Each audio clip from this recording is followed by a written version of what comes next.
সেই হইতে ছেলেদের মারামারিকে বড় ভয় করে মালা। নিজের ছেলে দুটিকে সে ঘরে আটকায়া রাখিতে চায়, কিন্তু খাতির তাহাকে কেহ করে না। বসিয়া বসিয়া যাহার দিন কাটে, কে তাহার মুখ চাহিবে, কথা শুনিবে। হাজার বারণ করুক মালা, লখা ও চণ্ডী চোখের পলকে উধাও হইয়া যায়। ফাঁকি দিয়া কাছে ডাকিয়া জোর করিয়া ধরিয়া রাখিতে গেলে আছড়াইয়া কামড়াইয়া একবার রক্তপাত করিয়া ছাড়ে।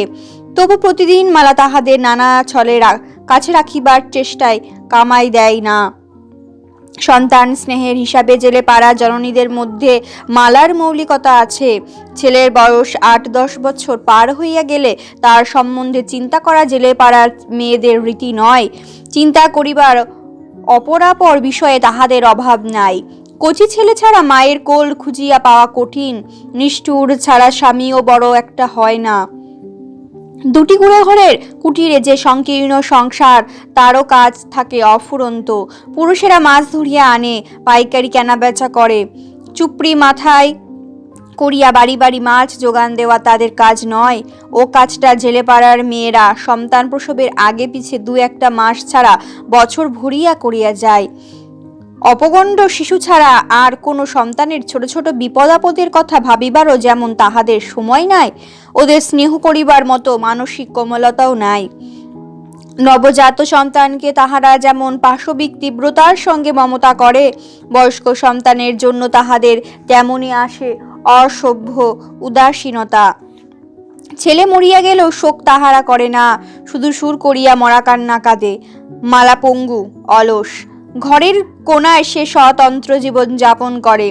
জেলে পাড়ার রূঢ় বাস্তবতা তাই তাকে অনেকটা রেহাই দিয়াছে। ছেলে মেয়েগুলিকে ভালোবাসিবার মনও তাহার আছে, সময়ও সে পায়। ছেলেদের সে ফিরিয়া পায় সন্ধ্যার পর। সারাদিন পরে পাখির ছানার মতো অবসন্ন ছেলে দুটি ফিরিয়া আসে ঘরের কোনায়। খোড়া মাকে তখন তাদের প্রয়োজন হয়। জেলে পাড়ার প্রত্যেকটি কুটিরে যে অভিনয় অজানা। প্রতিদিনান্তে কুবেরের ঘরে তাহার অভিনয় হয়। বাহিরে সবটুকু শয়তানি অপচয় করিয়া লখা ও চণ্ডী শান্ত হইয়া থাকে। ভদ্র ও বাধ্য ছেলের মতো ঘেঁষিয়া আসে মায়ের কাছে। সারাদিন মালার যে একতরফা অবহেলিত স্নেহ খাপছাড়া লাগিতেছিল, অপরপক্ষ গ্রহণ করা মাত্র তাহা মধুর ও অপূর্ব হইয়া ওঠে। মালার কাছে বসিয়া তাহারা ভাত খায়। এক ছেলের মুখে স্তন গুজিয়া রাখিয়া আর দুজনকে ভাত মাখাইয়া গ্রাস মুখে তুলিয়া খাওয়ানোর শখ মালার একার নয়। এমনভাবে খাওয়াই আর না দিলে ওরা খাইতে চায় না। আর মালার উপকথা বলে, মালার মাথায় উকুন, গায়ে মাটি, পরনে ছেঁড়া দুর্গন্ধ কাপড়। তাই এই সময়টা সে যে কত বড় নিখুঁত ভদ্রমহিলা, অসামঞ্জস্য তাহা স্পষ্ট করিয়া দেয়। লখা ও চণ্ডী উলঙ্গ, চকচকে ভিজা ভিজা পায়ের চামড়া, ডিবরির শিখাটা ঊর্ধ্বে ধোয়ার ফোয়ারা, মাথার উপরে চাল পচা সনের, চারিপাশের দেওয়াল চেরা বাঁশের, স্যাঁতসেঁতে ঢেউ তোলা মাটির মেঝে, আদিম অসভ্যতার আবেষ্টনী, অভিনয় সুমার্জিত সভ্যতার। ইলিশের মরশুমে কুবের এই সময় বাড়ি থাকে কদাচিৎ। যেদিন থাকে সেদিন বড়লোকের বাড়ির পোষা কুকুরের মতো উদাস চোখে এসব সে চাহিয়া দেখে। স্নেহ মমতায় এইসব খাপচারা কাণ্ড কারখানা দেখিতে দেখিতে সে হাই তোলে। বড়লোকের পোষা কুকুরের মতো জাটাইয়া একটা গড়াম দিয়া উঠিয়া বসে, মুখখানা করিয়া রাখে গম্ভীর। লখা ও চণ্ডীর মতো সেও মন দিয়া যে রূপকথা শুনিতেছে, মালার তাহা টের পাইতে বাকি থাকে না। ছেলেরা ঘুমাইয়া পড়িলেও সে তাই থামে না। হাত নাড়াইয়া মুখভঙ্গি করিয়া রস দিয়া ঘুমন্ত ছেলেদের গল্প বলিতে সে ওস্তাদ। একই গল্প বারবার বলিয়া শ্রোতাদের সে সবাই সমান মুগ্ধ করিতে পারে। গোপী সরিতে সরিতে মার গা ঘেঁষিয়া আসে। পিসি ঠায় বসিয়া থাকে দুয়ারের কাছে। মালার গল্প শুনিতে আরো কে কে আসিয়া পড়িয়াছে দেখো। গণেশের বউ উলুপি, ছেলে মানাই আর মেয়ে কুকি, আর আসিয়াছে সিধুর তোতলা হাবা মেয়ে বগলি। কথা বলিয়া কেহ মালার উপকথা বলায় বাধা দেয় না, চুপচাপ শুনিয়া যায়। গল্প বলার ফাঁকে ফাঁকে মালাই সকলের সঙ্গে আলাপ করে। আলুপি পাক করছিলি কি? আখাই দুগা বাইগন দিছিলাম আর ইলশার ঝোল। কুকি, গায়ে কাপড় তুইলা বয় হারামজাদি, মাইয়া জ্যান সং বলিয়া আর চোখে চাহিয়া কুবেরকে লজ্জা দিয়া মালা আবার রূপকথা বলিতে থাকে। 4। এবারে বর্ষায় আউশ ধানের ফসল নষ্ট হইয়া গিয়াছিল। প্রীতম মাঝির বাড়ির পেছনে তেঁতুল গাছটায় গুড়ি পর্যন্ত কোনোবার জল আসে না। এবার আউশ ধান পাকিবার সময় হঠাৎ এত জল বাড়িয়া গেল যে গাছের গুড়িটা সপ্তাহ কাল ডুবিয়া রহিল প্রায় 3 হাত জলের নিচে। এ জল আগে বাড়িলে ক্ষতি ছিল না, জলের সঙ্গে ধানের গাছও বাড়িয়া চলিত, কিন্তু ফসল পাকিবার সময় জলের সঙ্গে পাল্লা দিয়া ধান গাছ কেমন করিয়া বাড়িবে? বড় বর্ষা হইয়াছিল এবার। কেতুপুরের মাইল 5 দূরে চন্নার চর নামে পদ্মার একটা নিচু চর অর্ধেক জলে ডুবিয়া গিয়াছিল। অনেক ভয় পাইয়া চলিয়া গিয়াছিল চর ছাড়িয়া। বহুকাল আগে খেয়ালি পদ্মা যে ভূমিখণ্ডের সৃষ্টি করিয়াছিল, কে জানে সহসা সে আবার তাহা গ্রাস করিয়া ফেলিবে কিনা। ডাঙার গ্রামে বর্ষার জল ঘরে উঠিলেও পূর্ববঙ্গের লোক ভয় পায় না, সে জলের স্রোত নাই। কিন্তু পদ্মার বুকে ছোটখাটো চরে যেসব গ্রাম পদ্মার জল নাগাল পাইলে সেই সব গ্রামের ঘরবাড়ি গরু মানুষ কুটার মতো ভাসাইয়া লইয়া যাইবে। কত গ্রাম যে এবার 5-7 দিন জলের নিচে ডুবিয়াছিল। মালার বাপের বাড়ির গ্রাম চর ডাঙা নাকি তলাইয়া গিয়াছিল 1 কোমর জলের নিচে। খবর পাইয়া মালা কাঁদিয়া অস্থির হইয়াছিল, বলিয়াছিল, এই আইগো তোমার পাশন মো প্রাণ, আমার বাপ ভাই ডুইবা মরে একবার নি খবর নিলা। গণেশকে সঙ্গে করিয়া কুবের একদিন খবর আনিতে গেল। খালপুকুর মাঠঘাট তখন একাকার হইয়া গিয়াছে। 2 মাস আগে যে ক্ষেতের আল দিয়া মানুষ চলাচল করিত, এখন সেখানে লগিত হই পায় না। কোনো গ্রাম ভাসিয়া আছে দ্বীপের মতো। কোনো গ্রামের মানুষের ঘরের ভিতরে 1 হাঁটু জল উঠিয়াছে। সকলে বাস করিতেছে মাচা বাঁধিয়া। যে পারিয়াছে গরু বাছুরের জন্য মাচা বাঁধিয়া দিয়াছে, যে পারে নাই তার বোবা অসহায় পশুগুলি ঠাই দাঁড়াইয়া আছে জলের মধ্যে। গাছের ডালে পাখিরা শুধু আছে সুখে, ভূচর মানুষ ও পশুর কষ্ট অবর্ণনীয়। এক বাড়িতে কান্না শুনিয়া কুবের উঠানে নৌকা লইয়া গেল। দাওয়ায় খুঁটি ধরিয়া ঘরের মধ্যে চাহিয়া দেখিল, বাঁশের খুঁটির ওপর 2খানা তক্তপোষ একত্র করিয়া জিনিসপত্র সহ গৃহস্থ সপরিবারে বাস করিতেছে। মাসখানেকের একটি শিশুকে বুকে ধরিয়া গৃহস্থের স্ত্রী কাঁদিয়া আকুল। কি হইয়াছে শিশুটির? নিচে পড়িয়া ডুবিয়া মরিয়া গিয়াছে কাল রাত্রে। কতটুকু জল মেঝেতে? 1 হাতও হইবে না। ছেলেকে বুকে আঁকড়িয়া ধরিয়া জননী ঘুমাইয়াছিল। কখন কেমন করিয়া সে নিচে পড়িয়া গিয়াছিল কে জানে। 1 মাসের শিশু নিজে তো নড়িতে চড়িতে পারে না, সেই ভরসায় তক্তপোষের মাচা চারিদিকে বেড়া তাহার দেয় নাই। দুদিকে স্বামী স্ত্রী শুইয়াছিল, মাঝখানে ছিল শিশু। ছেলেকে বুকে করিয়া ঘুমের ঘোরে জননী কি পাশ ফিরিয়াছিল? ঘুমের ঘোরে ধারে সরিয়া সেই কি সন্তানকে বিসর্জন দিয়েছিল সর্বনাশা বন্যার জলে? চরডাঙ্গা পৌঁছাইয়া দেখা গেল সমস্ত গ্রাম জলমগ্ন। কোথাও 1 হাত একটু শুকনো জমি নাই। ঘরে ঘরে স্রোতহীন কদমাক্ত জলরাশি থমথম করিতেছে। কুবেরের শ্বশুর বাড়ির সকলে আশ্রয় লইয়াছে বড় ঘরের চালার তলে কাঠের ছোট স্থায়ী মাচাটুকুতে। 2টি গরু ও বাছুরের জন্য 3টি সুপারি গাছের মধ্যে মোটা বাঁশের ত্রিকোণ মাচা বাঁধা হইয়াছে। বাড়ির পোষা কুকুরটিও স্থান পাইয়াছে সেখানে। মালার বুড়ো বাপ বৈকুণ্ঠ মাচায় বসিয়া ভীত গরু দুটিকে খড় দিতেছিল। ঘরের চালে বসিয়া বড়শি দিয়া মাছ ধরিতেছিল মালার বড় ভাই অধর। আর ঘরের ভিতরকার মাচায় উঠিবার মই হইতে একদিকে রান্নাঘরের চাল পর্যন্ত পাশাপাশি 2টি বাঁশ বাঁধিয়া ইহার সাঁকো তৈরি হইয়াছে। তাহার ওপরে পা ঝুলাইয়া বসিয়া ছিল কয়েকটি উলঙ্গ ছেলে মেয়ে। কুবের আসিয়াছে শুনিয়া মালার ছোট বোন কপিলা মই ধরিয়া নামিয়া আসিল। কুবেরের শাশুড়ি আর নামিল না। ঘরের মাচার ওপর হইতে কন্যা ও নাতি নাতনির কুশল জিজ্ঞাসা করিয়া বর্ষার দেবতাকে শাপান্ত করিতে করিতে বলিতে লাগিল যে এতখানি বয়স তাহার হইয়াছে, এমন প্রলয়ঙ্কর কাণ্ড আর তো সে দেখে নাই বাপের জন্মে। কুবের কি জানে কি সর্বনাশ তাহাদের হইয়া গিয়াছে? বাদিয়া ছাদিয়া পাট পচাইতে দিয়াছিল, অর্ধেক পাট যে কোথায় ভাসিয়া গিয়াছে পাত্তা নাই। ভাসিয়া যাইবে কোথায়? কেউ চুরি করিয়াছে নিশ্চয়ই। গরিব গৃহস্থ তাহারা কত আশায় এবার ধানের জমিতে পর্যন্ত পাটের চাষ দিয়েছিল। কে তাহাদের এমন সর্বনাশ করিয়াছে গো? মাচা হইতে বৈকুণ্ঠ, চালা হইতে অধর, মই হইতে কপিলা, আর শাখা হইতে উলঙ্গ ছেলে মেয়েগুলি নৌকায় আসিয়া আরাম করিয়া বসিল। কুবের তামাক সাজিয়া দিল বৈকুণ্ঠকে। কপিলা বলিল, না উনিয়া এলা মাঝি, বইনেরে আনলা না কেন? কতকাল দেখি নাই বইনেরে, পোলা পানগো তো আনবার পারতা। কুবের বলিল, আনুম ভাবছিলাম, তোমরা এখানে কিবার রইছ না যাই না শ্বাসম্যাস ডলাইলাম। আসনের লাইগা গোপী কান্দা সারা হয়েছিল, তুমি আইলা কপে? কপিলা কপিলা মুখভঙ্গি করিয়া বলিল, আমার কথা থো। সহজ স্বাভাবিক প্রশ্নে কপিলা বিরক্তি দেখিয়া কুবের একটু অবাক হইয়া বৈকুণ্ঠের দিকে চাহিল। একমুখ ধোয়া ছাড়িয়া বৈকুণ্ঠ চোখ মটকাইয়া তাহাকে কি যেন একটা ইশারা করিল। কিছুই বুঝিতে না পারিয়া কুবের করিল কি, মৃদু একটু হাসিয়া বলিল, কপিলা রূঢ়স্বরে বলিল, হাসো যে মাঝি। কুবের বলিল, হাসি নাই কপিলা, হাসুম কেন? কুবেরের বিবাহের সময় বড় দুরন্ত ছিল কপিলা। তখন পঙ্গু মালাকে বিবাহ করিয়াছিল বলিয়ায় হয়তো কপিলা দুরন্তপনা অত বেশি চোখে পড়িয়াছিল কুবেরের। অন্ধকারে সে বাস করে, মৃদু আলোতে তার চোখ ঝলসায়া যায়। চোখ ঝলসানো আলোতে সে হয় অন্ধ। তাহার পর কপিলার বিবাহ হইয়াছে, একটি মেয়ে হইয়া আতুরে মরিয়া গিয়াছে বছর 2 আগে।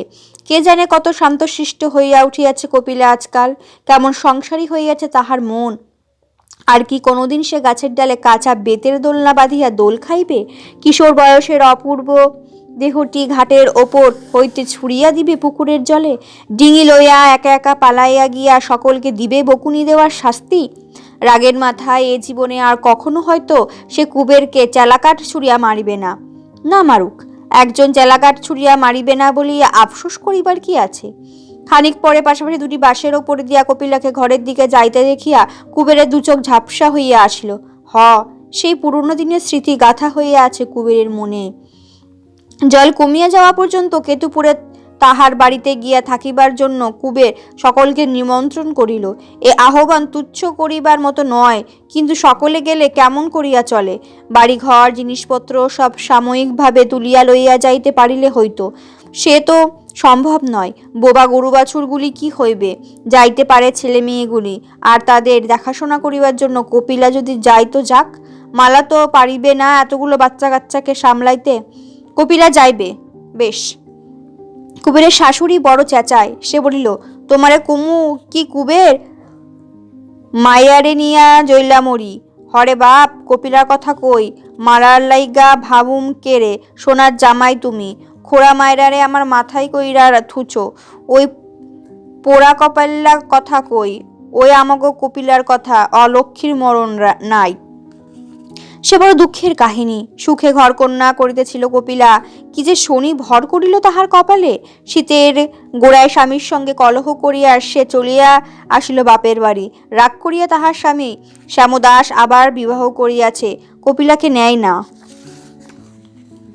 এক খবর কুবের জানিত না। সে সবিষয়ে বলিল, তারপর কপিলাকে স্বামীর কাছে পাঠানো হইয়াছিল ফাগুন মাসে। শ্যামদাস তাহাকে বাড়িতে উঠিতে দেয় নাই, খেদাইয়া দিয়াছে। মানুষ তো নয়, পশু। তাই তো কুবেরের সঙ্গে তুলনা করিয়া কপিলার মা দিনরাত্রি তাহাকে গাল দেয়। তাই বটে, পঙ্গু বলিয়া মালাকে সে কখনো অনাদর করে নাই সত্য, সেটা তবে এতখানি প্রশংসার ব্যাপার? মালার জন্য তাহার দরিদ্রপূর্ণ সংসারেও ওই অলস অকর্মণ্য রমণীটির জন্য? কুবের হঠাৎ নিবিড় স্নেহ অনুভব করে। সৎ গৃহস্থ, সৎ স্বামী বলিয়া সে প্রশংসা তাহার জননী গলার জোরে দিক দিগন্তে রটনা করে তাহা যেন মালারই কীর্তি। খাওয়া দাওয়ার পর কপিলা ও তাহার ভাই বোনদের সঙ্গে করিয়া কুবের কেতুপুরের উদ্দেশ্যে বাহির হইয়া পড়িল। কপিলা খুব সাজিয়াছে, চুলে চপচপে করিয়া দিয়াছে নারকেল তেল, গায়ে হলুদ মাখিয়া করিয়াছে স্নান, পরিয়াছে তার বেগুনি রঙের শাড়িখানি। স্বামী ত্যাগ করিয়াছে বটে, বয়স তো তার কাঁচা। আহা, কুটুম বাড়ি যাওয়ার নামে মেয়েরা আহ্লাদে আটখানা হইয়া উঠিয়াছে।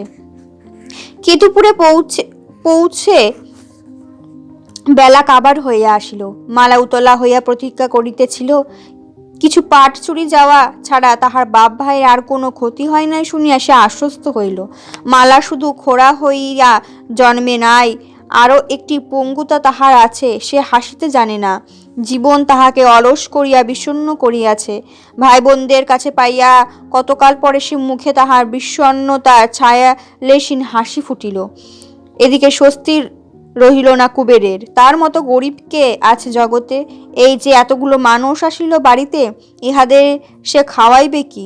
আউশের ফসল নষ্ট হইয়া এবার যে দেশে দুর্ভিক্ষ হইবে এখন হইতে তাহা টের পাইয়া যায়। জলমগ্না পৃথিবীতে আহার্যের মূল্য বাড়িয়াছে।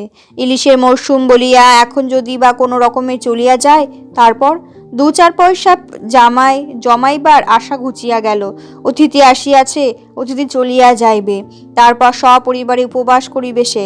তখন হাত পাতিলে বৈকুণ্ঠ একটি পয়সাও তাহাকে দিবে না। নিমন্ত্রণ করিয়া ওদের সে তবে আনিয়াছে কেন? তার দুঃখের দিনে যারা ফিরিয়া তাকায় না, কেন সে তাহাদের অত খাতির করিতে গেল? সে আদর করিয়া ডাকিয়া না আনিলেও বন্যার কটা দিন ওরা মাচার উপর বেশ কাটাইয়া দিতে পারিত। মনে মনে কুবের রাগিয়া যায়। মালা খুশি হইয়াছে, হাসি ফুটিয়াছে মালার মুখে। স্বামীর দুঃখ না বুঝিয়া যে স্ত্রীলোক বাপ ভাইয়ের জন্য কাঁদিয়া মরে, হাসি মুখে তাহার মুখে গুজিয়া দিতে হয় আখার তলার ছাই। মালা অমন উতলা না হইলে কে যাইত চরডাঙ্গায়, কে আনিত তাহার ভাই বোনদের ডাকিয়া। প্রত্যেক দিন সন্ধ্যাবেলা কুবের মাছ ধরিতে যাওয়ার আগে পিসি সকলকে ভাত বাড়িয়া দেয়। কুবের এইমাত্র খাইয়া উঠিয়াছে, তবু তাহার নিজের ছেলেমেয়েদের সঙ্গে আরো কয়েকটা প্রাণীকে সারি দিয়া বসিয়া খাইতে দেখিয়া ভবিষ্যতে অনিবার্য ক্ষুধার তার ভরা পেটের অন্ন যেন মুহূর্তে হজম হইয়া যায়। মালা বসিয়া বসিয়া সকলের খাওয়া তদ্বির করে। গোপীর পাতে ডাল মাখা ভাতটুকু সে আদর করিয়া তাহার ভাইয়ের পাতে তুলিয়া দেয়। এ দৃশ্য কুবের আর দেখিতে পারে না। নৌকায় গিয়া সে বসিয়া থাকে। হয়তো তখন গণেশ ও ধনঞ্জয় কেউই আসে নাই। কুবের চুপ করিয়া বসিয়া থাকে একা। নদীর ঢেউয়ের নৌকা দোল খায়, হু হু করিয়া বহে বাতাস। অন্ধকারে এত গাঢ় যে মনে হয় ধোঁয়ার মতোই বুঝি বাতাস উড়িয়া যাইবে। কপিরা যে পিছু পিছু আসিয়াছে তা কি কুবের জানে? তাহার আকস্মিক হাসির শব্দে কুবের ভয়ে আদমরা হইয়া যায়। ঠকঠক করিয়া সে কাঁপিতে থাকে। নির্জন নদী তীরে সন্ধ্যারাত্রে কে হাসিবে? মানুষ নয়, নিশ্চয় নয়। কপিলা বলে, তামুক ফেইলাইছ মাঝি। কুবের নামিয়া আসিয়া তামাকে লড়াটা গ্রহণ করে। বলে, খাটাসের মতো হাসিস কেন কপিলা? আয়। কপিলা বলে, ডরাইছিলা? হ, আরে পুরুষ। তারপর বলে, আমারে নিবা মাঝি লগে?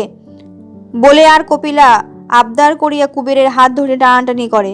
চিরদিনের শান্ত নিরীহ কুবেরকে কোথায় যেন সে লইয়া যাইবে। মালার বোন না কপিলা? হ।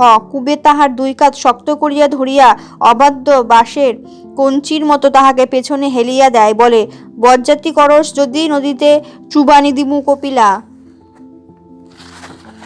কপিলা ধপ করিয়া সেইখানে কাদার ওপরে বসিয়া পড়ে। হাসিতে হাসিতে বলে, আরে পুরুষ। তাহার নির্বিবাদে কাদায় বসা শয়তানি হাসি আর খোঁচা দেওয়া পরিহাস সব বড় রহস্যময় ও দুর্বোধ্য। হঠাৎ কুবেরের বড় ভয় হয়। সে সস্নেহে বলে, পাক মাইখা মরস ক্যারে কপিলা, মাইনসেরে কইব কি, যা বাড়িতে যা। কে জানে কি আছে কপিলার মনে? সে চলিয়া গেলে কুবেরের 2টি চোখের উৎসুক্য অন্ধকারে গোপন হইয়া থাকে। কপিলার আনিয়া দেওয়া তামাক সাজিয়া সে টানিতে আরম্ভ করে। তামাকের ভাগিদার না থাকায় আরামটুকুই কি তাহার মানসিক চাঞ্চল্যকে ক্রমে ক্রমে শান্ত করিয়া আনে? অথবা সে নদীর বাতাস নায়ের দোলনে পদ্মার প্রেম? মালা যে কোনোদিন ওঠে নাই, হাঁটে নাই, ঘুরিয়া বেড়াইয়া চারিদিকে জীবনকে ছড়াইয়া মেলিয়া রাখিতে পারে নাই, তার জন্য কুবেরে কোনোদিন আফসোস ছিল না। গতি নাই বলিয়া মালার আবদ্ধ ঘনীভূত জীবন তার বুকেই উথলিয়া উঠিয়াছে। ভাঙা চালার নিচে সংকীর্ণ শয্যায় পঙ্গু মালার তুলনা জগতে নাই। কিন্তু অন্ধকার রাত্রে তামাক পৌঁছাইয়া দিতে সে তো কোনোদিন নদী তীরে ছুটিয়া আসিতে পারে না। বাঁশের কঞ্চির মতো অবাধ্য ভঙ্গিতে পারে না সোজা হইয়া দাঁড়াইতে। বেগুনি রঙের শাড়িখানি পরিয়া চুলে চপচপে তেল দিয়া শুধু লীলা খেলা করিতে কপিলা পটু নয়, কুবেরেরও সেবাও সে করে। জীবনে কুবেরের কখনো সে সেবার পরিচয় পায় নাই। সারা রাত্রি পদ্মার বুকে কাটাইয়া আসিয়া এখন সে না চাইতে পা ধোয়ার জল পায়। পান্তা ভাতের কাশিটির জন্য হাঁকাহাঁকি করিতে হয় না। খাইয়া উঠিয়া মাত্র তামাক আসে, প্রস্তুত থাকে তাহার দিন মলিন শয্যা, এবং ফাঁক পাইলে কোনোদিন গোঁফ ধরিয়া টান দিয়া, কোনোদিন একটা চিমটি কাটিয়া, হাসি চাপিয়া, চোখের পলকে উধাও হইয়া। ঘুম আসিবার আগে কপিলা তাহাকে স্বপ্নও আনিয়া দেয়। পরের পেট ভয়রা ফতুর হইতে বসিয়া গৃহে তাই কুবেরের আকর্ষণ বাড়ে, কমে। মাঠ ঘাটের জল, ও তো মানুষের চোখের জল নয়, কমিবে বই কি। একদিন মালার বড় ভাই অধর খবর লইতে আসে। কুবেরকে সে সত্য সত্যই কুবের ঠাউরাইয়া রাখিয়াছে কিনা সেই জানে। কর্য চাহে 2 টাকা, টাকা না পাইয়া তাহার রাগ হয়। সকলকে সে চরডাঙ্গায় ফিরাইয়া লইয়া যাইতে চায়। কুবের বারণ করে না, মালাও নয়। ভাই বোনকে কাছে পাওয়ার আনন্দ পূর্ণ হইয়া আসিতে কতদিন আর লাগে বোনের। তাছাড়া কপিলার চাঞ্চল্য হাসি পরিহাসের জন্য ঈর্ষাও হয়তো মালার হয়। কোনোদিন হয়তো কুবেরের সঙ্গে কপিলার অন্যায় মাখামাখি চোখও পড়িয়াছে তাহার। এক স্থানে ঠাই বসিয়া থাকিলেও দৃষ্টি তো সে পাতিয়া রাখে সর্বত্র। কিন্তু কপিলা যায় না, ঝগড়া করিয়া গাল দিয়া অধরকে সে ভাগাইয়া দেয়। কে জানে কি আছে কপিলার মনে। ময়নাদ্বীপ হইতে রাসুর আকস্মিক আবির্ভাবের বিষয়ে গ্রামের লোকের কাছে পুরনো হইয়া গিয়াছে। রাসুর অভিজ্ঞতার গল্প শুনিবার কৌতূহল কাহারও নাই। রাসু বলিতে চায় সবিস্তারে, বারবার আগাগোড়া সমস্ত কাহিনীটা বলিবার জন্য সে ছটফট করে, কিন্তু শ্রোতা পায় না। কত শুনিবে লোকে। শুনিয়া শুনিয়া কান ঝালাপাড়া হইয়া গিয়াছে সকলের। হোসেন মিয়া কিছু টাকা দিয়াছে রাসুকে। রাসুর ইচ্ছা টাকাটা দিয়া সে একটি বউ খরিদ করে গোপী হইলে ভালো হয়, কিন্তু কুবের এ প্রস্তাব কানেও তোলে না। কত টাকা দিয়াছে হোসেন মিয়া তাহাকে? 1000 না লাখ। আর কি আছে রাসুর? ঘর দুয়ার, জীবিকার উপায়। তাছাড়া গোপীর পাত্র ঠিক হইয়া আছে, গণেশের শালা যুগল। যুগলের মতো পাত্র থাকিতে যার তার কাছে কুবের মেয়ে দিবে কেন? গোপীকে কিন্তু বড়ই পছন্দ হয়েছে রাসুর। ময়নাদ্বীপের গল্প করিবার ছলে সে কুবেরের বাড়ি আসে, আর চোখে সারাক্ষণ সে গোপীর দিকে তাকায়। পরীর মতো সুন্দরী মনে হয় গোপীকে তাহার। ভাইকে কোলে করিয়া বাঁকা হইয়া কি তাহার দাঁড়ানোর ভঙ্গিমা! রুখো রুখো লালচে বটে চুলগুলো গোপীর, কপালটা একটু উঁচুই, থ্যাবড়ানো নাকের নিচে উত্তোলিত ওষ্ঠে ঠেকিয়া নোলকটা তাহার দুলিতে পাই না। আর বড় নোংরা গোপী। তবু তো রাসু চোখ ফিরাইতে পারে না। তবু তো তার মনে পড়ে না এমন অতুলনীয় রূপ সে কোথাও দেখিয়াছে। কি রং গোপীর, কি মনোহর তাহার চলাফেরা, কি চাউনি! বয়স রাসুর বেশি হয় নাই, যুগলের চেয়েও তার বয়স কম। নতুন করিয়া সংসার পাতিয়া জীবনটা আবার গুছাইয়া লইবার সময় তাহার পার হইয়া যায় নাই। গোপীকে পাইলে আবার সে আরম্ভ করিতে পারে। বয়স্তা বারন্ত মেয়ে গোপী বিবাহের 1 বছরের মধ্যে স্বামীর ঘর করিতে আসিবে। 5-6 বছরের একটা মেয়েকে বিবাহ করিয়া তার বড় হইবার আশায় হা করিয়া বসিয়া থাকিবার ধৈর্য রাসুর আর নাই। যাদের সে বিসর্জন দিয়া আসিয়াছে ময়নাদ্বীপে, তাড়াতাড়ি আবার তাদের ফিরিয়া পাওয়া চায়। এক বড় কষ্ট হইতেছে রাসুর। প্রীতম মাঝির সঙ্গে রাসুর কলহ হইয়া গিয়াছে। হোসেন মিয়ার দেওয়া টাকাটা বাগাইয়া লইয়ার জন্য মাঝি বড়ই ব্যস্ত হইয়া উঠিয়াছে। রাসু তাই পৃথক হইয়া গিয়াছে। কে জানিত গ্রামের মধ্যে প্রীতমের মেয়ে যুগী সর্বশান্ত পিস্তুত ভাইটিকে এতখানি খাতির করিবে। শীতলকে দিয়া বাবুদের বলিয়া নিজের ঘরের কাছে খানিকটা জমি যুগী রাসুকে জোগাড় করিয়া দিয়াছে। রাসু একখানা ঘর তুলিয়াছে সেইখানে। সেই ঘরে রাসু বাস করে একা, হয়তো ধ্যান করে গোপীর। বিকালে কেতুপুর গ্রামের মধ্যে সওদা আনিতে যাওয়ার সময় পথে নির্জনতম অংশে কোনো দিন গোপীর রাসু দাঁড়াইয়া থাকিতে দেখিতে পায়। রাসু বলে, কই যাও গোপী? সে একটু স্নেহব্যঞ্জক হাসি হাসে। গাঁট হইতে বাহির করে একটি কাচ বসানো পিতলের আংটি আর পুঁতির মালা। বলে, নিবা? গোপী খুশি হইয়া উপহার গ্রহণ করে। রাসুকে ভালোই লাগে তাহার। রাসুর জন্য সেও একটু দুঃখ বোধ করে। কোথায় সেই ময়নাদ্বীপে কে জানে? সকলকে রাসু সেখানে হারাইয়া আসিয়াছে। বড় কষ্ট পাইয়াছে সে জীবনে। তাছাড়া রাসুর কথাগুলি ভারী মিষ্টি, শুনিতে বড় ভালো লাগে গোপীর। আর কি খাতিরটা রাসু তাহাকে করে! কত যেন সে বড় হইয়াছে, 11 বছরের মেয়ে সে নয়। যুগীর সঙ্গে মাঝে মাঝে রাসু পরামর্শ করে, একটা কি উপায় ঠাউরানো যায় না কুবেরকে যাহাতে রাজি করানো যায়। পরামর্শ অনেক হয়, উপায় হয় না।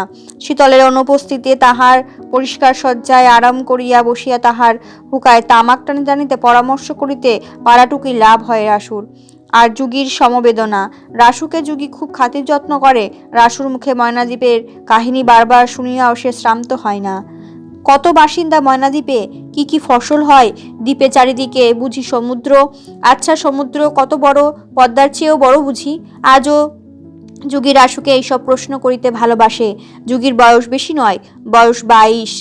বড় শান্ত তাহার স্বভাব, বড় সরল তাহার মন। শীতল তাহাকে সুখে রাখিয়াছে, আড়াল করিয়া রাখিয়াছে জেলেপাড়া দারিদ্র ও হীনতা হইতে। যুগীর মনে অপরিমিত সন্তোষ। এত দয়াময়া এমন কোমলতা জেলেপাড়ার আর কোনো মেয়ের নাই।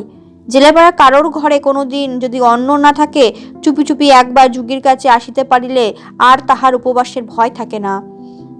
দুঃখের কাহিনী যে যত জমজমাট করিয়া বলিতে পারে, ছলছল চোখে যুগী তাহাকে চাল দেয় তত বেশি। খরচের পয়সা দান করিয়া শীতলের বকুনি শোনে। শীতল লোকটা বড় কৃপণ, যুগীর দান করা স্বভাবটা সে পছন্দ করে না। কিন্তু এমন আশ্চর্য মন মানুষের, যুগীর এই মন্দ স্বভাবের জন্যই তাহাকে শীতল ভালোবাসে বেশি।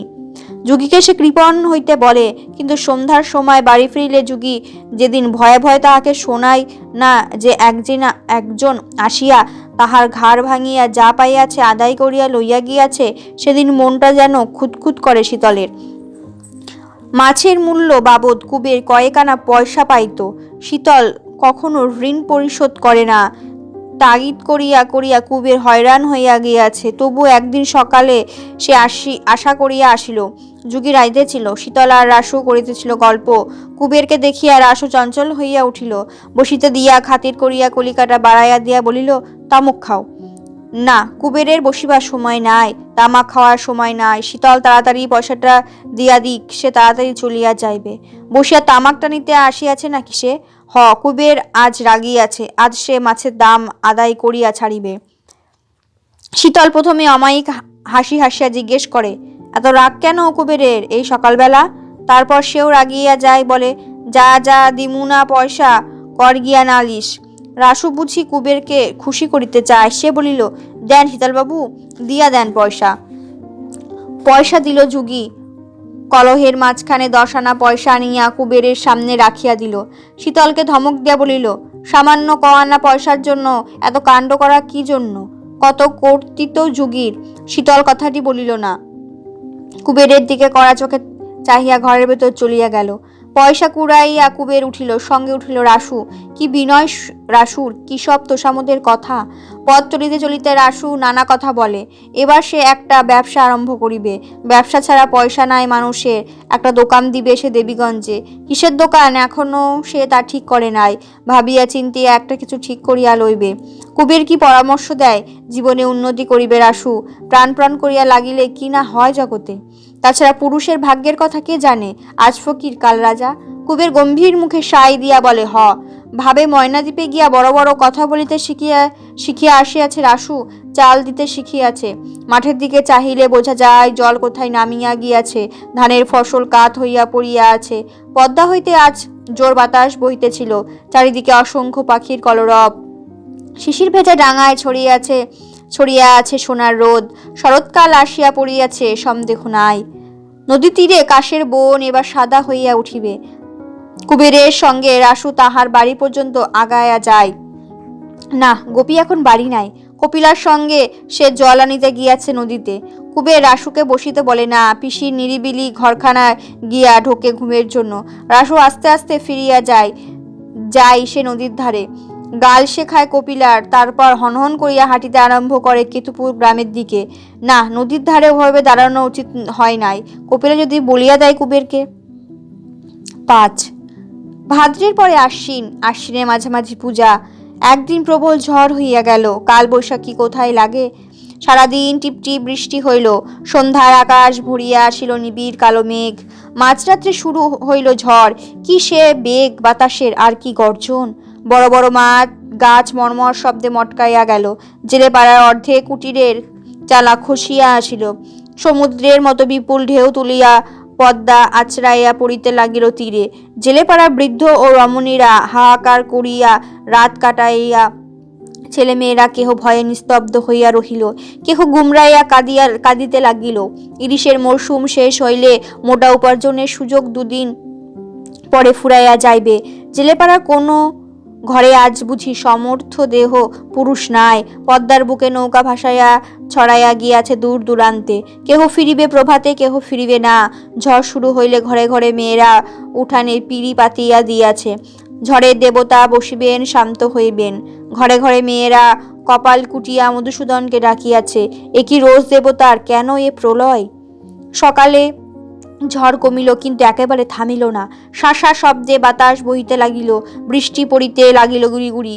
জেলেপাড়ার দিকে তাকানো যায় না। ঘন সন্নিবৃষ্ট কুটিরগুলিকে কে যেন আবর্জনার মতো নাড়িয়া চাড়িয়া চারিদিকে ছড়াইয়া দিয়াছে। কোনো ঘর কাত হইয়া পড়িয়াছে, কোনো ঘরের চালা নেই, কোনো চালের অর্ধেক খড় উড়িয়া গিয়া বাঁশ বাহির হইয়া উঠিয়াছে। উঠানে ভরিয়া পথ জুড়িয়া জমিয়াছে গাছের ডালপালা। কুবেরের শোবার ঘরখানা পড়িয়া গিয়াছে। গোপী খুব আঘাত পাইয়াছে। কে জানে ডান পাটি তাহার ভাঙিয়া গিয়াছে কিনা। চালা উড়িয়া দূরে গিয়া পড়িয়াছে প্রীতমের গোয়াল ঘরের ওপর। হিরু আর সিধুর একখানা ঘরও দাঁড়াইয়া নাই। অনুকূলের 3খানা ঘরের একখানা চালা নাই, বাকি 2খানা চালাই নাই খড়।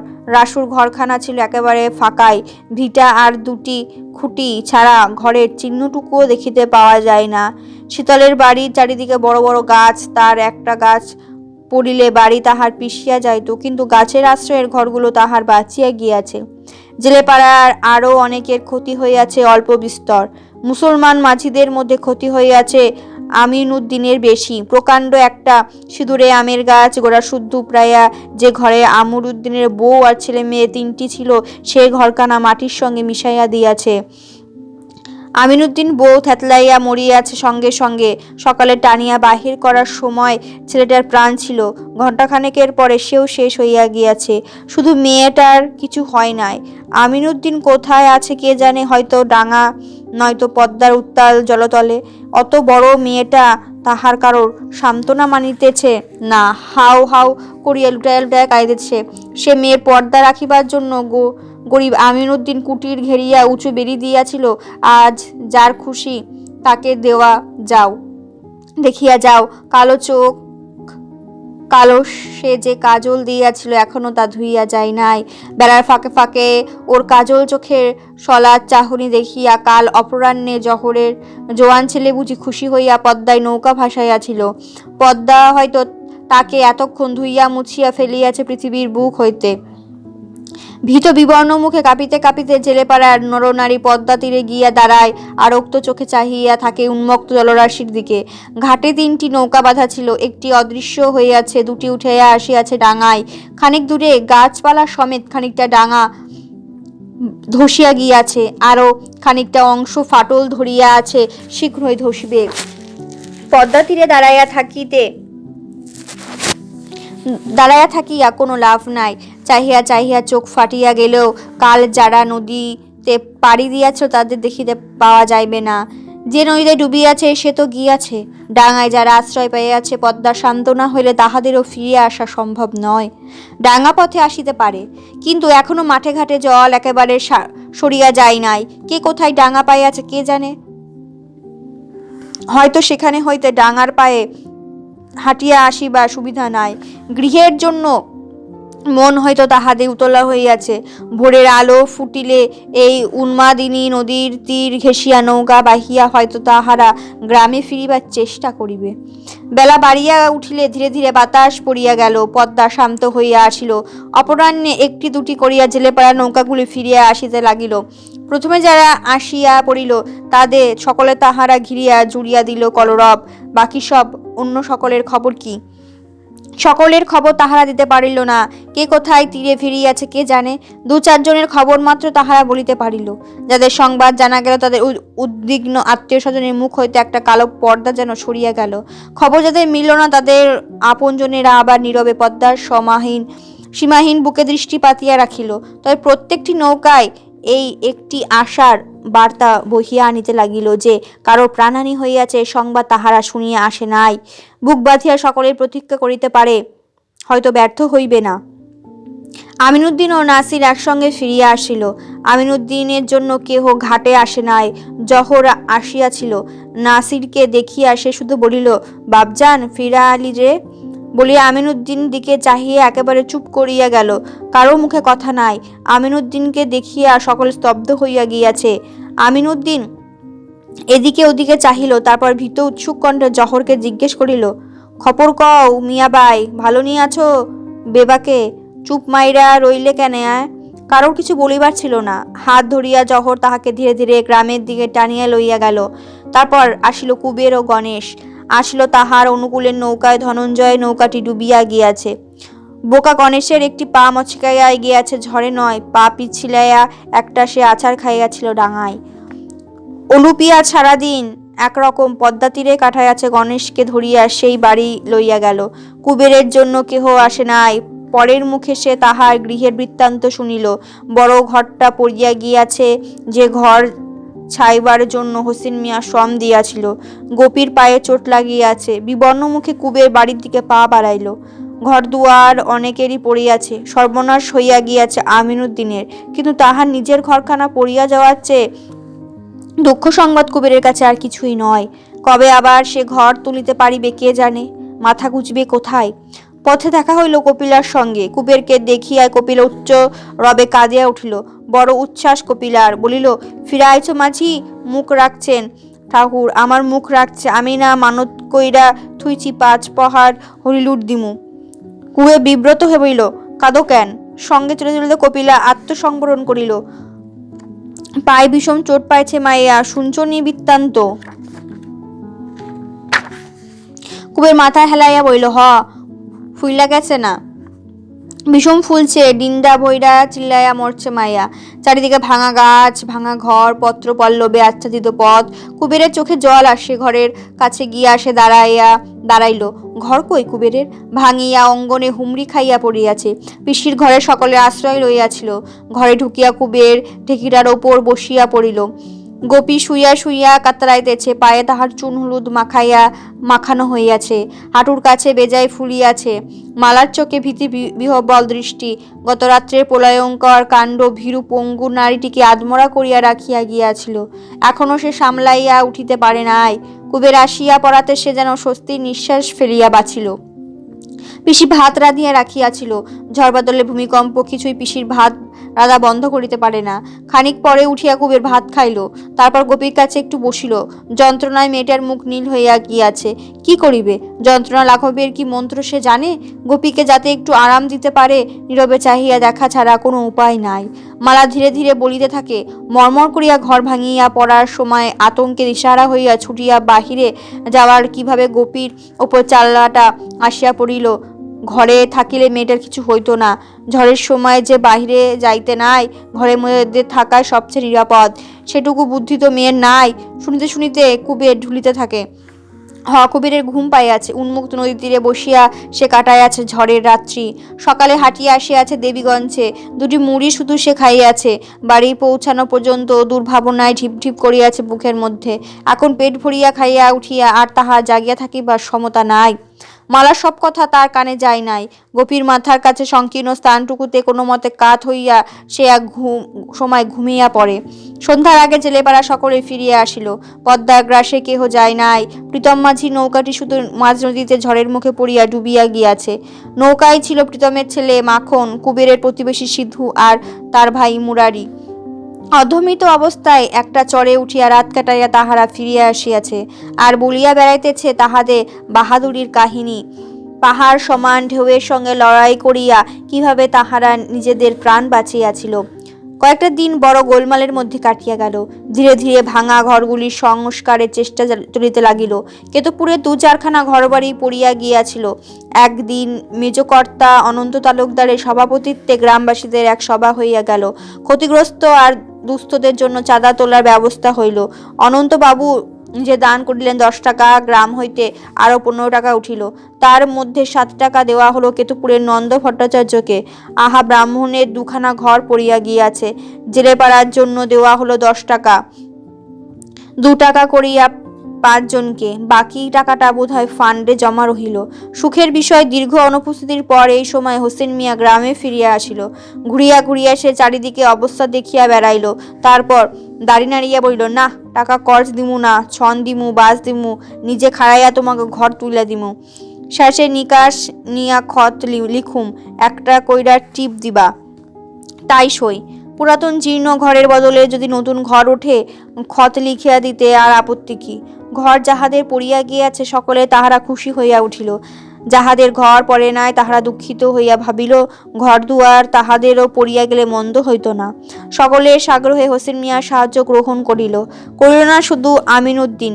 সে মাথা নাড়িয়া বলিল, না মিয়া, ঘর দিয়া কাম নাই। আম গাছের তলে তাহার ঘরখানা যেমন নিষ্পেষিত হইয়া পড়িয়াছিল তেমনি ভাবে পড়িয়া রহিল।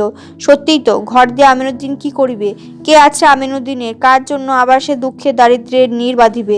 জেলে পাড়ার সকলে আবার পদ্মার বুকে নৌকা ভাসিয়াছে, আমিনউদ্দিন কোথাও যায় নাই। কার জন্য পদ্মার অতল জলে সে জীবিকার সন্ধান করিবে? শুধু মেয়েটা আছে মুমিন, কেন আছে কে জানে। সারাদিন মুমিন মৃদুস্বরে কাঁদে, আমিনউদ্দিন চাহিয়া দেখে না, না ডাকে কাছে, না বলে মেয়ের সঙ্গে কথা। ক্রমে ক্রমে সকলে নতুন খুঁটি, নতুন বেড়া ও নতুন চারার ঘরগুলি সমাপ্ত হইল। হোসেন মিয়া মজুদদের কি ইঙ্গিত দিয়াছিল সেই জানে। কবিরের ঘরটা উঠিল সকলের আগে। ঘর দেখিতে আসিয়া হোসেন মিয়া গোপীর জন্য বড় দরদ দেখাইল। বলিল, হাসপাতালে নিয়ে যাও কুবের ভাই, জব্বর চোট পাইয়াছে মালুম হয়। তারপর একখানা খত বাহির করে বলিল, টিপসই দাও কুবের, 21 টাকা 10 আনা খত লিখছি, বাদ দিছি 2 টাকা, টিপসই দিয়া রাখো, যখন পারবা দিবা, না দিলে মামলা করুম না ভাই। হোসেন মিয়া মৃদু মৃদু হাসিল। জান দিয়া তোমাকে দরদ করি, খত কিসির লিখা থইলাম, হিসাব থাকবো না তো কিসির কাম খত দিয়া।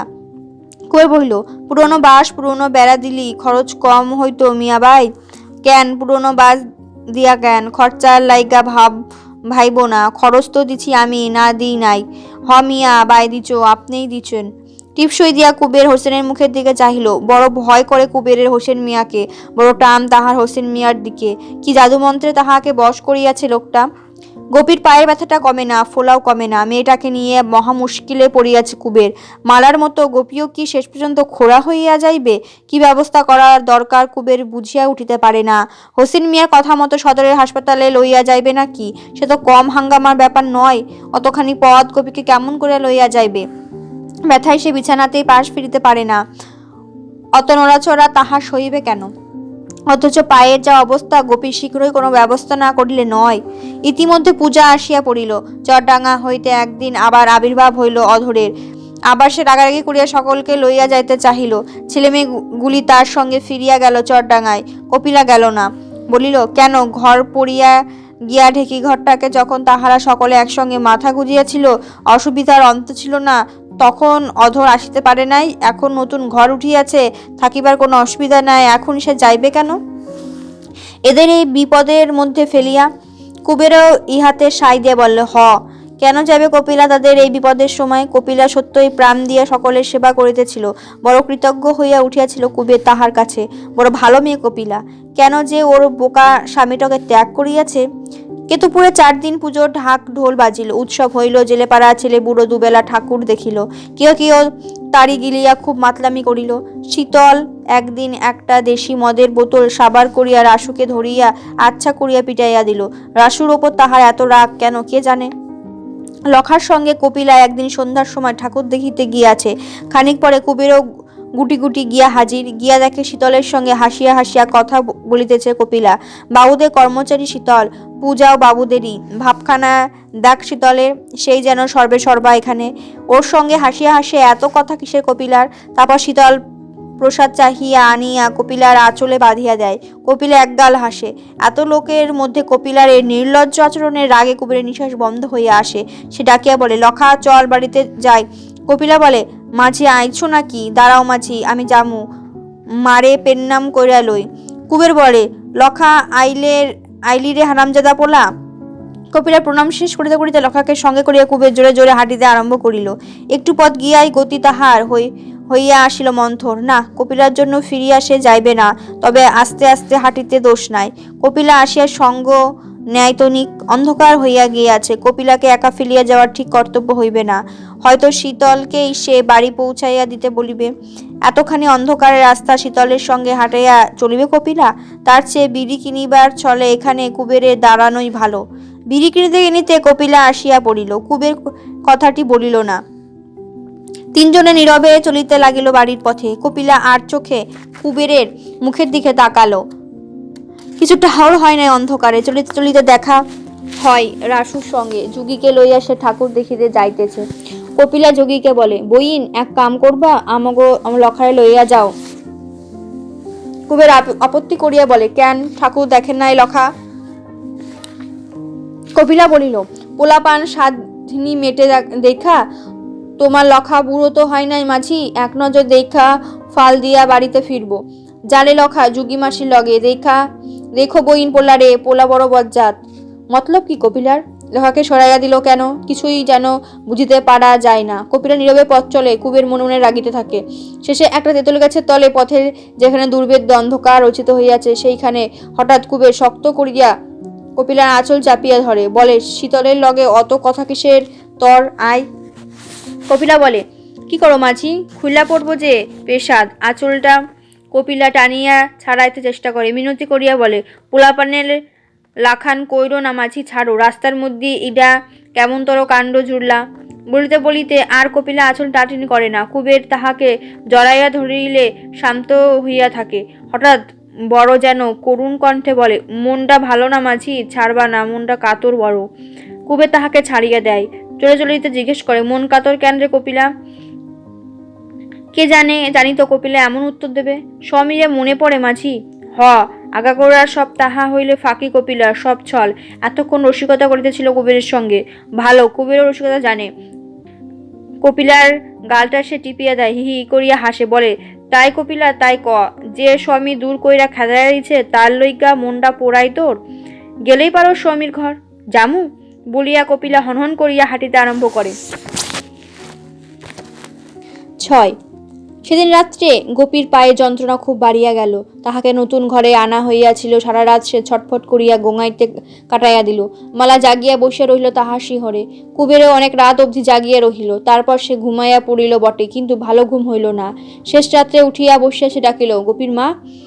জবাব দিল কপিলা, গোপীর মা ঘুমায়। কুবের উঠিয়া আসিয়া বলিল, যা তুই ঘুমাগা কপিলা, আমি বইয়া থাকি। কপিলা চাপা গলায় বলিল, আরে পুরুষ, রাত ভৈরা ঘুমাইয়া বিয়ানে কয়, যা তুমি ঘুমাও গা কপিলা। কাউরাইয়া ডাক পারে শুনছ মাঝি? তাই তো বটে, ফর্সা হইয়া আসিয়াছে যে।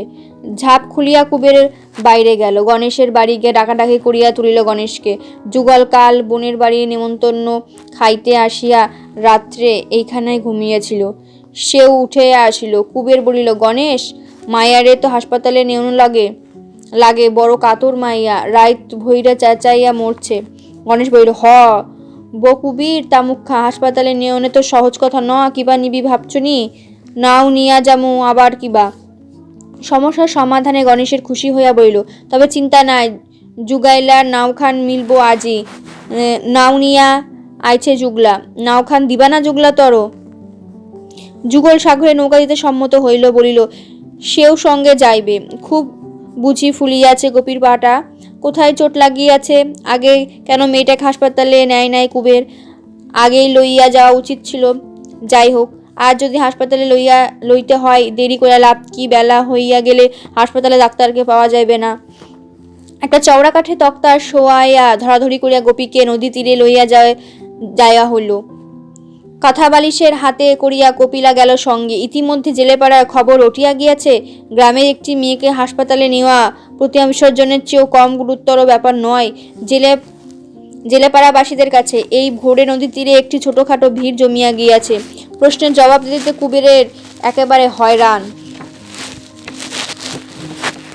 কপিলা আগে নৌকায় উঠিয়া কাঁথাপত্র বিছাইয়া দিল, তারপর গোপীকে তুলিয়া শোয়ানো হইল। যন্ত্রণায় ও ভয়ে গোপীর মুখখানা ফ্যাকাশে হইয়া গিয়াছে। হাসপাতাল, না জানি কি ভয়ঙ্কর সেই স্থান, কে জানে সেখানে কি হইবে তাহার। কপিলার একটা হাত গোপী সবলে আঁকড়াইয়া ধরিয়া রহিল।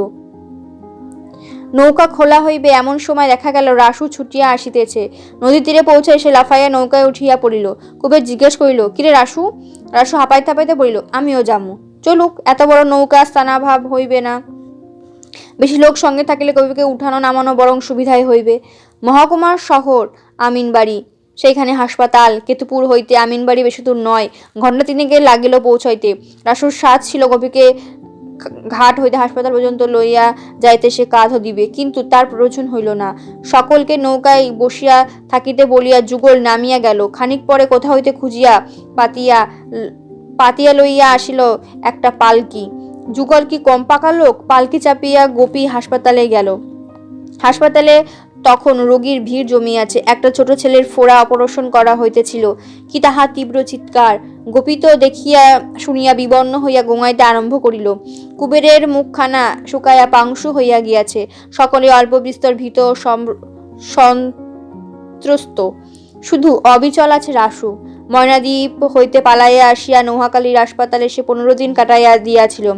সে এ তাহার পরিচিত স্থান। সকলকে সে অভয় দিয়া বলতে লাগিল, ভয় নাই, ভয় নাই, সব ঠিক হইয়া যাইবে। সেই গিয়া ডাক্তারকে গোপীর অবস্থা বলিয়া নামধাম লিখাইয়া আসিল। কি গর্ব রাসুর! দেখুক কুবের কেমন চটপটে পাকা লোক, সে দেখিয়া রাখুক। বেলা প্রায় 11টার সময় অবসর করে ডাক্তারবাবু রোগীর পা পরীক্ষা করিলেন। পরীক্ষা করিয়া রাগের সীমা রহিল না। ডাক্তারবাবু রাসুর কিনা বুক ঠুকিয়া বলা কথা বলিতেছিল, তাহাকে গোপীর অভিভাবক ঠাউরাইয়া ধমক দিয়া ডাক্তার আর কিছু লিখিলেন না। এতকাল কি করিতেছিল তাহারা বসিয়া বসিয়া ঘাস কাটিতেছিল। আজ্ঞা নিতে পারে নাই গোপীর পা যদি এবার কাটিয়া বাদ দিতে হয়। অপারেশন টেবিলে শুইয়া গোপী কপিলার হাত শক্ত করিয়া ধরিয়াছিল। গোঙাইতে গোঙাইতে সে কাঁদিয়া থাকে। কপিলা মৃদুস্বরে সুর তোলে কান্নার। তারপর ডাক্তারের ধমকে আচমকা স্তব্ধ হয়ে যায়। পরীক্ষা শেষ করিয়া ডাক্তার বড় ভয়ঙ্কর কথা বলিলেন, এখানে রাখিয়া যাইতে হইবে গোপীকে। তবে এ কথাও তিনি বলিলেন যে রাখা না রাখা গোপীর বাপের খুশি, জবরদস্তি নাই। হাসপাতালের বারান্দায় পরামর্শ সভা বসিল। ডাক্তারের ধমকে রাসু বড় দমিয়া গিয়াছিল। সে আর কথা বলিল না। হয়তো এতক্ষণ গোপীর অবস্থা গুরুত্ব বুঝিয়া মনটাও তার খারাপ হইয়া গিয়া থাকিতে পারে। ঘরের মধ্যে গোপী কাঁদিতে লাগিল, আগো মাসি, আমি থাকুম না, আমারে নিয়া যাও। আর বাহিরে কুবের, গণেশ আর যুগল গম্ভীর মুখে বলা বলি করিতে লাগিল যে এবার কি করা কর্তব্য। পরামর্শ করা একান্ত মিছে। ডাক্তার যে কথা বলিয়াছে তারপর গোপীকে না রাখিলে চলিবে না এখানে। তবু তারা অজ্ঞ ও ভীরু গ্রামবাসী কিনা, দীর্ঘ পরামর্শ ছাড়া কোনো সিদ্ধান্তই তারা করিতে পারে না। গোপীকে মেয়ে ওয়ার্ডে ভর্তি করিয়া দেওয়া হইল। তারপর আর তাহাদের গোপীর কাছে থাকিবার উপায় রহিল না। আবার সেই 4টার সময় আসিয়া মেয়েটার সঙ্গে তাহারা দেখা করিতে পারিবে। গোপী কপিলাকে কিচ্ছুতে ছাড়িবে না। কাঁদিয়া সে বলিতে লাগিল, আগো মাসি, নিয়া যাও, কই থইয়া যাও আমারে। হাঁটিতে হাঁটিতে তাহারা ফিরিয়া গেল নদীর ঘাটে। পথে কিনিয়া লইল কিছু চিরামুড়ি। এত বেলা অবধি কেহ তাহারা কিছু খায় নাই। নীরবে সকলে জলযোগ শেষ করিল। এবার কি করিবে তাহারা? এবার যুগলের থাকিবার উপায় নাই। নৌকা তাহার ভাড়া হইয়া আছে। সকালবেলায় তাহার দেবীগঞ্জে যাওয়ার কথা ছিল। কুবের এখন গ্রামে ফিরিবে তো। গ্রামের ঘাটে সকলকে নামাইয়া দিয়া যুগল সোজা চলিয়া যাইবে দেবীগঞ্জে। কুবের বলিল, তোমরা যাও, বৈকালে মায়েরাটারে একবার না দেখিয়া আমি যামু না। রাসু বলিল, আমিও থাকি। কই বলিল, না রাসু, যা গিয়া তুই। কই থাকমু কি বৃত্তান্ত ঠিক নাই, তুই থাইকা করবি কি? গণেশ থাকিতে চাহিল। কুবের তাহাকেও বুঝাইয়া নিবৃত্তি করিল। কপিলা অবশ্য ফিরিয়া যাইবে, তাই তার থাকা না থাকার কথা উঠিল না। কপিলাও কিছু বলিল না। কিন্তু কপিলার শেষ পর্যন্ত নৌকায় উঠিল না। সেও বিকাল পর্যন্ত এখানে থাকিবে। গোপীকে আর একবার না দেখিয়া গ্রামে কি সে ফিরিতে পারে? আহা, মাসি মাসি বলিয়া মেয়েটা হয়তো কাঁদিয়া মরিতেছে। কেহ তাহাকে টলাইতে পারিল না। কুবের কত বলিল, নিজে সে কোথাও থাকিবে ঠিক নাই। মেয়ে মানুষ সঙ্গে থাকিলে কত হাঙ্গামা, কত অসুবিধা। তাছাড়া লোকে বলিবে কি? কপিলা কোনো কথায় কানে তুলিল না। নৌকা চলিয়া গেল। কুবের মুখ ফিরাইয়া দেখিল নদীর বাতাস কপিলাকে স্পষ্ট করিয়াছে। শাড়িখানা মিশিয়া গিয়াছে অঙ্গে। বেগুনি রঙের শাড়িখানি পরিয়া সে যে আজও পথে বাহির হইয়াছে, এতক্ষণ কুবের তো তাহা লক্ষ্য করে নাই। এতক্ষণে খেয়াল করিল যে সে কেমন অসন্তোষ বোধ করিল। কপিলাকে লইয়া এখন সে কি করিবে? যাইবে কোথায়? কি মতলব করিয়াছে কপিলা? থাকিবার ওর কি প্রয়োজন ছিল? কি দেখো মাঝি, কি ভাবো? কপিলা বলিল। জিগানের কাম কি তোর? কুবের বলিল। গোসা করো কেন? ওই দেখো জাহাজ আহে। সেইখানে নদী তীরে দাঁড়াইয়া তাহারা চাহিয়া থাকে। চক্রাকারে পাক দিয়া জাহাজ আসিয়া ফেরে জেটিতে। কি ভিড় হইয়াছে আজ জাহাজে। আজ পুজো শেষ। আজও শেষ দেশান্তরের মানুষ গৃহে ফিরিতেছে। আর কি অদৃষ্ট কুবেরের! মেয়েটাকে আজ এই বিদেশে হাসপাতালে ফেলিয়া রাখিয়া মুড়ের মতন সে দাঁড়াইয়া আছে নদী তীরে। কোথায় যাইবে, কি করিবে ঠিক নাই। ভো দিয়া জাহাজ ছাড়িয়া যায়। নদীর আলোড়িত জল ঢেউ তুলিয়া তীরে আছড়াইয়া পড়ে। মেয়েটার জন্য এমনি ঢেউ উঠিয়াছে কুবেরের বুকে। হঠাৎ কপিলা বলিল, মাঝি, পয়সা করি আনছো? কত? তা দিয়া কি কাম তোর? আমি কিছু আনছি, লাগলি নিও। কপিলা আঁচলে গেরো বাঁধা পয়সা দেখাইল। কুবেরা হা না কিছু বলিল না। যেটি নির্জন হইয়াছে দেখিয়া খানিক পরে যেটিতে গিয়া ছায়ায় তাহারা বসিয়া রহিল। কুবের তাকায় না কপিলার দিকে, একটার পর একটা বিড়ি ধরায় টানিতে থাকে। মিনিটে মিনিটে বিড়ি খাওয়ার মতনই সে যেন বড় লোক। কেমনে ফিরবা মাঝি? খানিক পরে কপিলা জিজ্ঞেস করিল। কেটা জানে কেমন যেমন কাণ্ড তোর কপিলা, তোরে নিয়ে কি যে করুম। আমার লাইগা ভাইব না মাঝি? এতক্ষণ কি মনে করিয়া কুবের হাসিল। বড় পোলাবান তুই কপিলা, স্বামী শুইনা কি কইব তোর ভাবছস নি? কৌক, তা বই কি, কলঙ্ক কিনিবার সাধ যে কপিলার 16 আনা দেখা যায়। কুবের গম্ভীরভাবে মাথা নাড়ে। এ তো ভালো কথা নয়। এক বাড়িতে যারা বাস করে শুধু দুর্নাম কিনিবার জন্য এখানে তাদের পড়িয়া থাকিবার কোনো মানে হয় না। শুধু গোপীর জন্যই কি কপিলা রহিয়া গেল? গোপীকে সে এত ভালোবাসে? কে জানে। কপিলার মন বুঝিবার ক্ষমতা ভগবান কুবেরকে দেন নাই। বেলা পড়িয়া আসিলে দুজনে হাসপাতালে গেল। কুবেরের এইবার প্রথম মনে হইল, থাকিয়া বুঝি ভালো করিয়াছে কপিলা। এমন করিয়া নতুবা গোপীকে সে নিজে তো সান্ত্বনা দিতে পারিত না কপিলার মতো। তাছাড়া যে কাণ্ড আজ ডাক্তার করিলেন গোপীকে লইয়া, কপিলা না থাকিলে বুক বাজিয়া সে সময় কে থাকিত গোপীর কাছে। গোপীর হাড়ি শুধু ভাঙে নাই, মস্ত একটা বাঁশের গোজ ঢুকিয়া গিয়াছে মাংসের মধ্যে। পা ফুলিয়া সেটাকে আড়াল করিয়া ফেলিয়াছে। ডাক্তার এই বেলা সেটা টানিয়া বাহির করিলেন। তারপর ভাঙা হাড়টা যতদূর সম্ভব স্বস্থানে বসাইয়া কোমরের কাছ হইতে পা পর্যন্ত কাঠের তক্তা বসাইয়া বাঁধিয়া দিলেন ব্যান্ডেজে। কুবের এইসব দেখিল না, বাহিরে বসিয়া সে শুধু গোপীর আর্তনাদ শুনিল। দুজন যখন তাহারা হাসপাতালে হইতে পথে নামিয়া আসিল, সন্ধ্যা হইতে বেশি বাকি নাই। দূরে বিসর্জনের বাজনা বাজিতেছিল। গ্রামে এখন তাহারা ফিরিতে হইবে। এখানে রাত কাটাইবে কোথায়? কাল আবার কুবের আসিবে, গোপীকে দেখা যাইবে।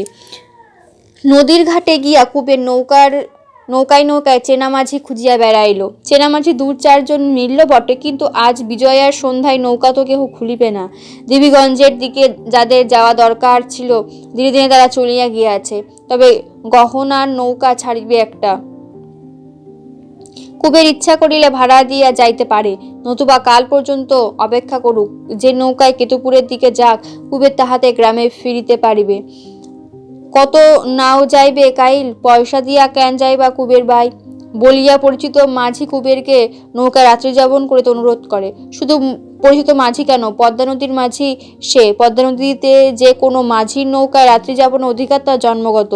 কিন্তু এখানে রাত কাটাইলেই যে মুশকিল। কপিলার সঙ্গে একত্র এখানে রাত কাটাইতে গিয়া কাল গ্রামে সে মুখ দেখাইবে কি করিয়া? কি বিপদেই কপিলা তাহাকে ফেলিয়াছে। পয়সা দিয়ে গহনার নৌকায় যাওয়া ছাড়া উপায় নাই। কত ভাড়া লইবে কে জানে। জিজ্ঞাসা করিতে গহনার নৌকা মাঝি বলে, সোনাখালি হইয়া তীরে তীরে তাহারা দেবীগঞ্জ পৌঁছায়। পদ্মা পার হইয়া কুবেরকে কেতুপুরে তাহারা নামায় দিতে পারবে না। হাসাইলের খাল পর্যন্ত তাহারা এ তীর ঘেঁষিয়া চলিবে। কুবের সেখানে নামিতে পারে, ভাড়া মাথাপিছু 3 আনা। হাসাইলের হাল হইতে কেতুপুর 2 ক্রোশের কম নয়। এই রাত্রে অতখানি পথ কপিলা হাঁটিতে পারিবে কিনা সন্দেহ। কুবের জিজ্ঞাসা করে, কি করি কপিলা? কপিলা বলে, না গেলাম আইজ কাইলি বিয়ানে গোপীরে দেখা মেলা করুম। থাকুম কই নাই? তাই কি হয়? ডাকাত না গুন্ডা নৌকার মাঝি কে জানে। কপিলা কি পারে এই নদী ঘাটে খোলা নৌকায় শুইয়া থাকিতে? ওই তো ঘাটে এর হোটেল দেখা যায়, ওইখানে ঘর ভাড়া নেওয়া যাক। কি আর করিবে কুবের? দরদস্তর করিয়া 6 আনায় বড় একটা ঘরের একদিকে চাচের বেড়ার ঘেরা স্থানটুকু ভাড়া করে। দরজা বা ঝাপ কিছুই নাই, ঢুকিবার জন্য একটু ফাঁক রাখিয়া দিয়াছে। ঘরের মধ্যে সারি সারি মোটা পাটি পাতা। অতিথিরা রাত্রে শয়ন করিবে। ঘেরা স্থানটুকুর মধ্যে একখানা পাটিতেই মেঝে প্রায় সবটা ভরিয়া গিয়াছে। বাহিরে খোলা চালার নিচে খাওয়ার জায়গা, রান্নাঘরেও কতগুলি পিঁড়ি। চালাটার মাঝখানে একটা কালিপড়া লণ্ঠন রাখা হইয়াছে। বাকি সর্বত্র জ্বলিতেছে কেরোসিনের কুপি। কুবের গিয়া চালার নিচে বসিয়া খাইয়া আসে। চালার বাহিরে সকলের দিকে পিছে ফিরিয়া বসিয়া খোলা আকাশের নিচে খাই কপিলা। তারপরে 1 পয়সার পান কিনিয়া আনে কুবের। ঘেরা স্থানটুকুর মধ্যে বসিয়া দুজনে নীরবে পান চিবোয়। সারা রাত কত হাঙ্গামা, কত হাঁটাহাঁটি গিয়াছে, দুপুরে স্নান হয় নাই, পেটে ভাত পড়ে নাই। ক্রমে ক্রমে দুজনে এই ঢুল আসিতে থাকে। আর একটু রাত হইলে কুবের উকি দিয়া দেখে কাপড় মুড়ি দিয়া কেহ পাটিতে শুইয়া পড়িয়াছে। কোনো পাটিতে বসিয়া কেহ টানিতেছে তামাক।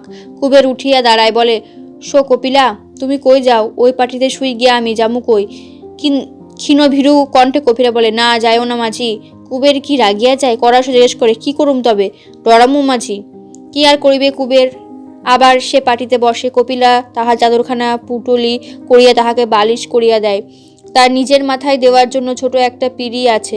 কুবের শুইয়া পড়লে এতক্ষণে কপিলা চুল খুলিয়া দেয়। আঙুল দিয়া চুল আঁচড়াইতে আঁচড়াইতে বলে, গোপীর লাইগা পরান্ডা পোড়ায় মাঝি, সাই বুঝি ডরাইয়া কান্দা মরে। বুঝিতে পারা যায় কপিলা কাঁদিতেছে। কেডা জানে কবে মাইয়া সাইরা উঠা বাড়িতে যাইব। মাইয়ারে ফেললা কেমনে ফিরুম মাঝি কাইল। কুবের কাঠ হইয়া পড়িয়া থাকে। এখানে কাঁদিতেছে কপিলা, ওইখানে মালাও হয়তো কাঁদিতেছে। এখন পথের দিকে চাইয়া কত কি হয়তো ভাবিতেছে মালা। আর গোপী কি করিতেছে তা যেন ভাবাও যায় না। পরদিন ভোরে আগে ঘুম ভাঙিল কপিলার। হাই তুলিতে সে উঠিয়া বসিল, ঠেলা দিয়া কুবেরকে তুলিয়া দিল। বেড়ার বাহিরে পাটিতে এখনো রাত্রির অতিথিরা নাক ডাকাইতেছে। শুধু বাহিরে দুয়ারের কাছে কেরোসিনের কাঠের বাক্সে বসিয়া তামাক টানিতেছে হোটেলের মালিক। রান্নাঘরের দাসী উঠোনের ছাই তুলিতেছে। কপিলাকে দেখিয়া ঘুমন্ত কুকুরটা উঠিয়া দাঁড়াইয়া লেজ নাড়াইতে লাগিল। মৃদু মধুর শীত পড়িয়াছে। কুবেরের চাদরখানা পরিয়া কপিলা প্রথমে নইতে ডুব দিয়া আসিল, তারপর স্নান করিতে গেল কুবের ফিরিয়া আসা পর্যন্ত কপিলা ঘেরা স্থানটুকুর মধ্যে লুকাইয়া রহিল। পুরুষের দৃষ্টিপাতে আজ বড় লজ্জা করিতেছে কপিলার। দিনের আলোয় আজ তার মনে হইতেছে জগৎ শুদ্ধ সকলে বুঝি জানে, যার পাশে শুইয়া সে রাত কাটাইছে স্বামী সে তাহার নয়।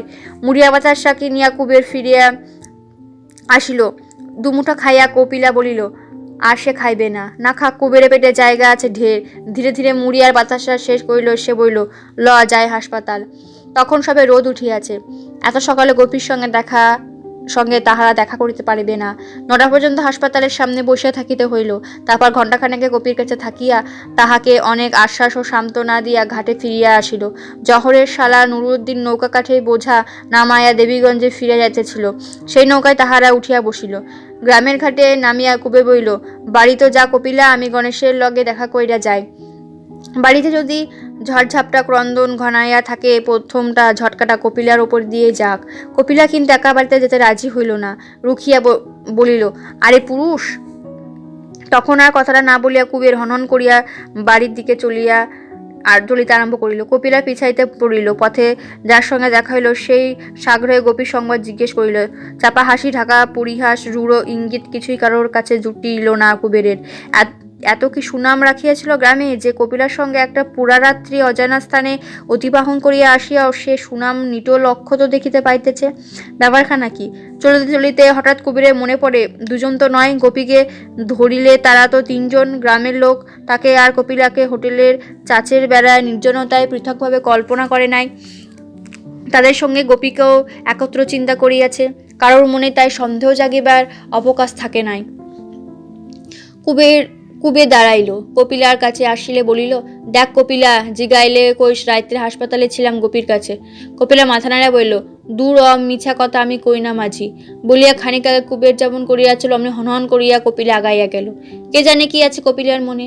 বারণ না মানিয়া কালো আমিন বাড়িতে থাকিয়া গেল, আজ বারণ না মানিয়া সত্য কথা বলিতে চাই। বলুক, পুরুষ মানুষ কুবের, কি ভয় তার? কপিলার সত্যবাদিতার ফল যদি কেহ ভোগে, ভুগিবে কপিলাই। বাড়ি গিয়া কুবের দেখিল মালার কাছে কপিলা সবিস্তরে আমিন বাড়ির কাহিনী বলিতেছে।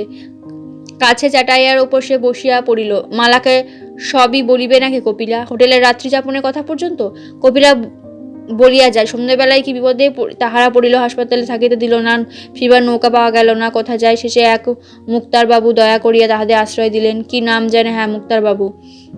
মুখ ফিরাইয়া কপিলা জিজ্ঞেস করিল কুবেরকে। কুবের থতমত খাইয়া বলিল, কেডা জানে, জিগাও না। কুবের মাথা নাড়িল। দুদিনের মধ্যে আর গোপীকে দেখিতে যাওয়া হইল না। জীবিকা অর্জন করিতে কুবের ব্যস্ত হয়ে রহিল। পরের দিন সকালে মালা ভয়ানক গোলমাল আরম্ভ করিয়া দিল। আইগে কুবেরের পাষাণ প্রাণ মেয়েটাকে সে যে কোথায় রাখিয়া আসিল আর কি তাহার খবর লইতে যাইবে না? জন্মের মতো রাখিয়া দিয়া আসিয়াছে নাকি মেয়েকে? এমন যে নিশ্চিন্ত হইয়া আছে কুবের। সারা রাত মাছ ধরিয়া কুবের যখন বাড়ি ফিরিয়াছে, ভাত খাইয়া দুপুরবেলা আমিন বাড়ি রওনা হইয়া প্রতিশ্রুতি দিয়া সে মালাকে শান্ত করিল। তারপর ঘুমাইতে গেল পিসির ঘরে।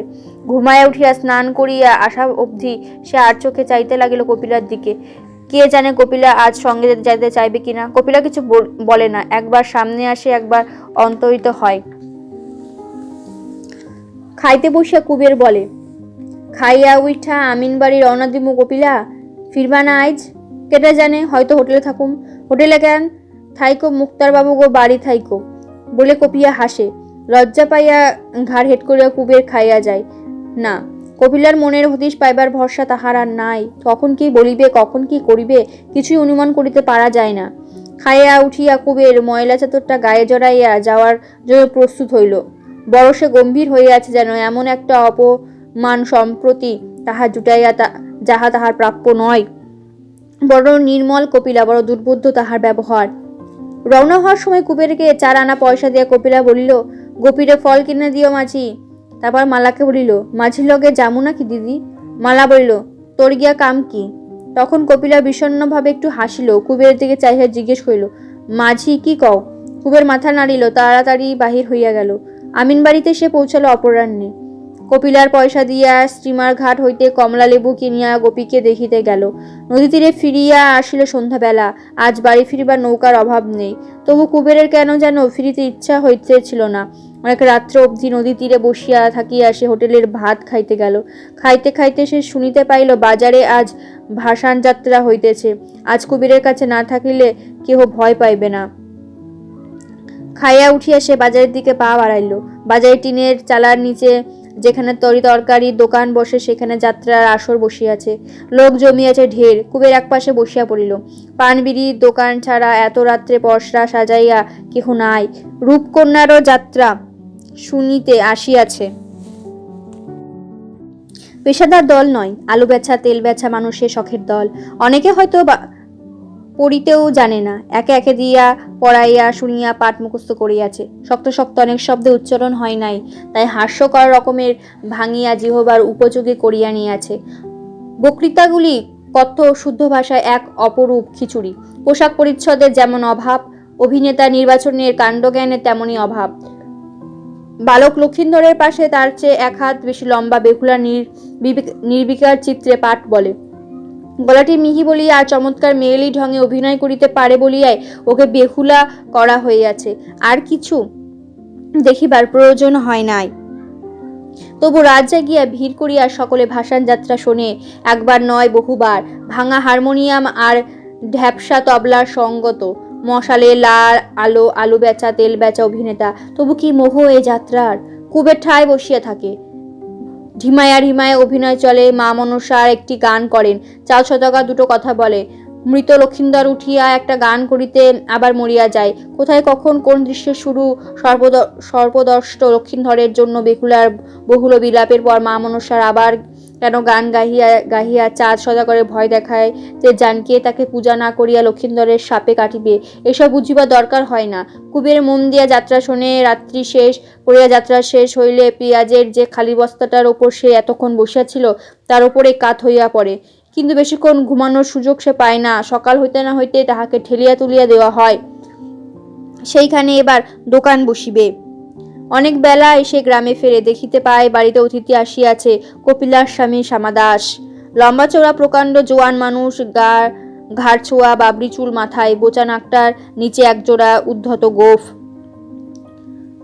খুঁটিতে ঠেস দিয়া বসিবার ভঙ্গি দেখিলে মনে হয় বিশ্বজগতে কারো সে তোয়াক্কা রাখে না। কুবেরের মুখখানা ম্লান হইয়া যায়। কে জানে কেন আসিয়াছে শ্যামাদাস।